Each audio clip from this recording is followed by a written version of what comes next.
तो बेसिकली अभी तक अपन ने एम्बोलिज्म का इंट्रोडक्शन पढ़ा था, केवल और केवल इंट्रोडक्शन। पर अब यूनिवर्सिटी पॉइंट ऑफ व्यू से एक बहुत इंपॉर्टेंट क्वेश्चन, आप इसको 5 स्टार इंपॉर्टेंट क्वेश्चन मान सकते हो, एक बहुत ही इंपॉर्टेंट क्वेश्चन है पल्मोनरी एम्बोलिज्म। इसके बारे में पढ़ते हैं। ठीक है, तो बेसिकली अभी तक अपन ने क्या पढ़ा, एम्बोलिज्म क्या होता है। तो ये मान लीजिए कोई ब्लड वेसल है, ठीक है, शुरू कहीं और से होता है एम्बोलिज्म। ठीक है, यहाँ पे मान लीजिए इसकी साइट ऑफ इंजरी थी या कुछ भी था, यहाँ से डिटैच हुआ और आर्टरी या फिर वेन कहीं पे भी आपके ब्लड वेसल्स में आया।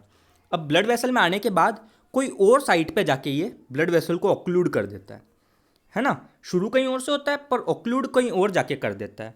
और उसके बाद क्या होता है, यहाँ पे ऑक्लूजन हो गया तो इसके आगे के टिश्यू का नेक्रोसिस हो गया। बेसिकली अभी तक अपन ने यही देखा।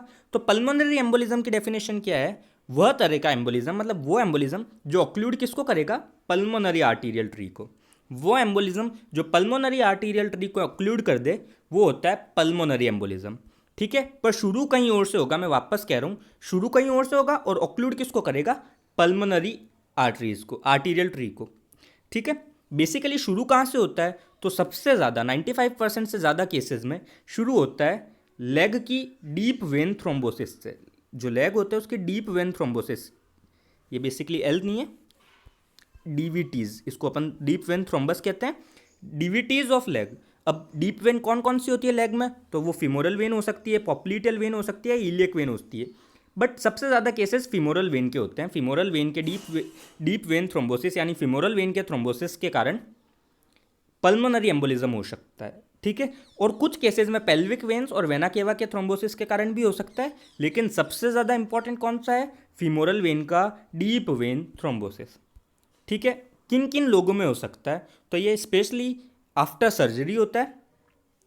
ठीक है, जो बेड रिडन पेशेंट्स होते हैं उनमें आफ्टर सर्जरी होता है, और इंक्रीज होती है इसकी, मतलब प्रोबेबिलिटी इंक्रीज होती है with age, obesity, post operative infections, pre existing venous disease, cancers, क्योंकि कैंसर्स में इनफैक्ट खुद ट्यूमर सेल्स भी आ जाते हैं वेन्स में।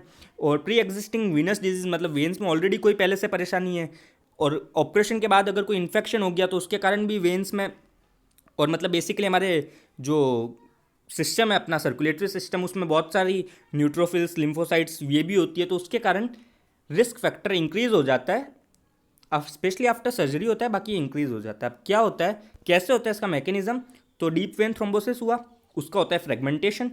वो बेसिकली वहाँ से जाता है लार्ज वस्कुलर चैनल में, वहाँ से वो राइट साइड ऑफ हार्ट में जाएगा। अब यूजुअली अपन ने पहली वीडियो में पढ़ा ही था कि पैराडॉक्सिकल होएगा तो राइट से लेफ्ट चला जाएगा, but usually right side of heart से राइट वेंट्रिकल, और राइट वेंट्रिकल से एंटर कर देगा पल्मोनरी वस्कुलेचर में, है ना। नॉर्मल फ्लो तो ऐसे ही होगा अपनी बॉडी में ब्लड का, तो ठीक उसी तरह यहाँ जाता है और यहाँ पे ये ऑक्लूज कर देता है पल्मोनरी आर्टेरियल सिस्टम को, जिसके कारण आगे आगे कॉन्सिक्वेंसेज होने लग जाते हैं, जिनको अपन अभी थोड़ी देर में डिस्कस करेंगे। अगर अपन बात करें कि इस एम्बोलिज्म का फेट क्या है, तो इस बेसिकली इस एम्बोलिज्म का फेट होता है, इस एम्बोलिज्म की साइज़ पे डिपेंड करता है। छोटा एम्बोलिज्म होगा तो ठीक हो जाएगा, बड़ा एम्बोलिज्म होगा तो प्रॉब्लम करेगा, है ना। तो जो छोटा एम्बोलिज्म होता है वो रिजॉल्व हो जाता है। अप्रॉक्स 60 to 80% केसेस में छोटे एम्बोलिज्म ही बनते हैं, और वो क्लिनिकली साइलेंट होते हैं, कोई भी किसी भी तरह का सिम्टम्स नहीं बताते हैं, और वो बेसिकली कंप्लीटली रिजॉल्व हो जाते हैं। ठीक है, पर जब बड़े एम्बोलिज्म होते हैं, बड़े एम्बोलिज्म को क्या बोलते हैं, वो एम्बोलिज्म जो more than 60% of pulmonary circulation को ऑक्लूड कर दे। ठीक है, मोर देन 60% सर्कुलेशन को अगर ऑक्लूड कर देता है तो उसको अपन बोलते हैं मैसिव पल्मोनरी एम्बोलिज्म। अब ये क्या करेगा, मैसिव पल्मोनरी एम्बोलिज्म आगे कॉन्सिक्वेंसेस करेगा। ठीक है, अब अगर बाई चांस जो मैसिव पल्मोनरी एम्बोलिज्म है वो bifurcation of main pulmonary artery, मतलब ये मान लीजिए मेन पल्मोनरी आर्टरी है, जो मेन पल्मोनरी आर्टरी है वो दोनों लंग्स को, मान लीजिए पहला लंग ये दूसरा लंग, दोनों को सप्लाई करती है। ठीक है, अब मान लीजिए यहीं पे जो ऑक्लूजन है वो यहाँ पे हो जाता है, तो क्या प्रॉब्लम होगी, तो प्रॉब्लम होगी कि ना तो इस लंग को प्रॉपर ब्लड सप्लाई मिलेगी, ना इस लंग को प्रॉपर ब्लड सप्लाई मिलेगी। ठीक है, तो ऐसे एम्बोलिज्म को अपन बोलते हैं सैडल एम्बोलिज्म। क्या बोलते हैं, सैडल एम्बोलस। जो मेन पल्मोनरी आर्टरी के बाइफर्केशन पे होता है उस एम्बोलस को बोलते हैं सैडल एम्बोलस। अब यहाँ पे ब्लड कहाँ से आता है, तो यहाँ पे ब्लड आ रहा है बेसिकली राइट वेंट्रिकल से, है ना। आप मान लीजिए राइट वेंट्रिकल है, राइट वेंट्रिकल से ही तो यहाँ पे ब्लड आ रहा है। अब अगर आगे ब्लड नहीं जाएगा तो धीमे धीमे राइट वेंट्रिकल फेल होना शुरू हो जाएगा। ठीक है, क्योंकि वो तो प्रेशर लगा रहा है पर ब्लड आगे नहीं जा रहा, तो धीमे धीमे राइट वेंट्रिकल फेल हो जाएगा, जिसके कारण शॉक की कंडीशन आ जाएगी, है ना, बॉडी में, जिसके कारण शॉक की कंडीशन आ जाएगी, जिससे सडन डेथ हो जाएगी। इस पूरे प्रोसेस को बोलते हैं कोर पल्मोनल। तो अगर छोटा होएगा तो रिजॉल्व हो गया, पर अगर बड़ा पल्मोनरी एम्बोलिज्म होता है तो उससे आपकी सडन डेथ हो सकती है, ठीक है, ड्यू टू शॉक। ठीक है, इसको बोलते हैं अपन कोर पल्मोनल। तो ये तो था, पहला तो था क्या हो सकता है कि वो या तो ठीक हो जाए, कंप्लीटली रिजॉल्व हो जाए, या फिर वो सैडल एम्बोलस बन जाए। या तीसरी चीज़ क्या हो सकती है, तीसरी चीज़ हो सकती है कि छोटे छोटे बहुत सारे एम्बोलस मिलके एक बड़ा एम्बोलस बन जाए। पल्मोनरी एम्बोलिज्म में ये बहुत बार होता है। पल्मोनरी एम्बोलिज्म में मल्टीपल रिकरेंट पल्मोनरी एम्बोलिज्म क्या होता है, मतलब छोटे छोटे एम्बोलिज्म फ्यूज करके एम्बोलाई फ्यूज करके एक बड़ा एम्बोलाई बना देती है।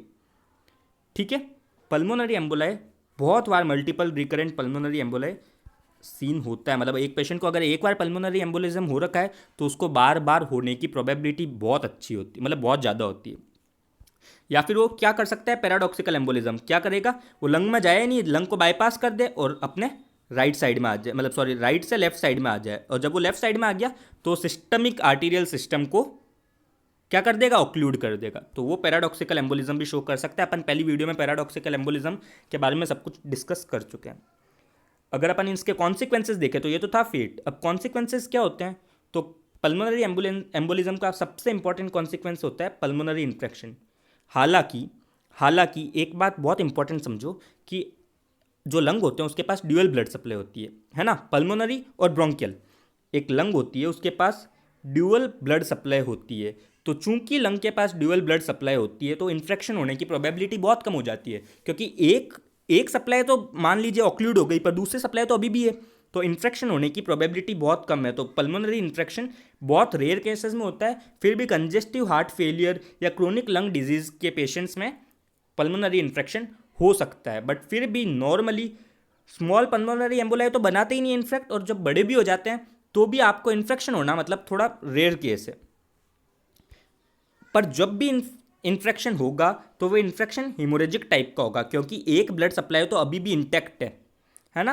तो चूंकि एक ब्लड सप्लाई तो अभी भी इंटैक्ट है, अपने प्रॉब्लम अगर पल्मोनरी ब्लड सप्लाई में हो रही है तो ब्रोंकियल ब्लड सप्लाई तो अभी भी इंटैक्ट है। तो उस इन्फेक्शन के कारण जो हिमोरेजिक टाइप का आपके इन्फेक्शन देखने को मिलता है। ठीक है, और जो इन्फेक्शन होता है उसका शेप होता है पिरामिडल। बेसिकली पिरामिडल शेप कैसा होता है, तो पिरामिडल शेप ऐसा होएगा कि लंग है ना, तो जो उसका बेस है पिरामिड का वो तो होगा लंग की प्लूरल मेम्ब्रेन की तरफ, और जबकि जो अपेक्स है वो होगा हाइलम की तरफ। इस तरह का आपके इन्फेक्शन देखने को मिलता है, जिसमें भी जो सेंटर है वो पेल हो जाता है, ब्लड रिजॉर्प्शन के कारण सेंटर पेल हो जाता है। अगर अपन क्लिनिकल फीचर की बात करें तो उसके कारण cough, stabbing, pleuritic pain, shortness of breath, occasional haemoptysis, मतलब वॉमिट के साथ ब्लड आने की केसेस देखने को मिलते हैं। किसमें, पल्मोनरी इन्फेक्शन में। दूसरी चीज़ क्या हो सकती है, तो पल्मोनरी हिमरेज हो सकता है। पल्मोनरी एम्बोलिज्म के कारण पल्मोनरी हिमरेज हो सकता है, पल्मोनरी हाइपरटेंशन हो सकता है। ज़्यादातर मल्टीपल रिकरेंट पल्मोनरी एम्बोलाई के केसेस में होता है हाइपरटेंशन। इसमें क्या होता है कि मैकेनिकल ब्लॉकेज हो जाता है आर्टीरियल बेड का, उसके कारण पल्मोनरी हाइपरटेंशन होता है। ठीक है, और इसके बाद यूजुअली मिनिमल इफेक्ट होते हैं। मिनिमल इफेक्ट क्या होगा कि मतलब यूजुअली क्या होएगा कि जो स्मॉल एंड आर्टीरियल्स है ना उसका जाके ऑब्स्ट्रक्शन होता है। तो एंड आर्टीरियल ऑब्स्ट्रक्शन के कारण ना तो कोई हिमरेज होता है, ना ही किसी तरह का इन्फेक्शन होता है। तो ये होता है मिनिमल इफेक्ट।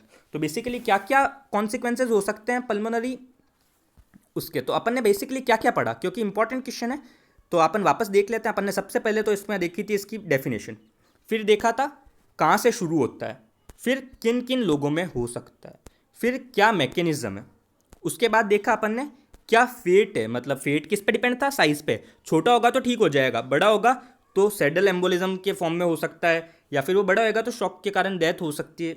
ये सब था। फिर ये इंपॉर्टेंट केस था कि एक पेशेंट में अगर एक बार हो गया है तो बार बार हो सकता है। और उसके बाद अपन ने देखे क्या क्या कॉन्सिक्वेंसेज हो सकते हैं। तो कॉन्सिक्वेंसेज अपन ने देखे, पल्मोनरी इन्फेक्शन देखा और पल्मोनरी हिमरेज देखा। पल्मोनरी इन्फेक्शन, पल्मोनरी हिमरेज के साथ पल्मोनरी हाइपरटेंशन था और कुछ मिनिमल इफेक्ट्स थे। तो बेसिकली अपन ने इस तरह से पल्मोनरी एम्बोलिज्म पूरा किया। बहुत इंपॉर्टेंट क्वेश्चन है, आप एक बार वापस देखिएगा पल्मोनरी एम्बोलिज्म को और खुद के नोट्स बनाइएगा। वाकई इंपॉर्टेंट क्वेश्चन आपको काम आएगा। ठीक, थैंक यू।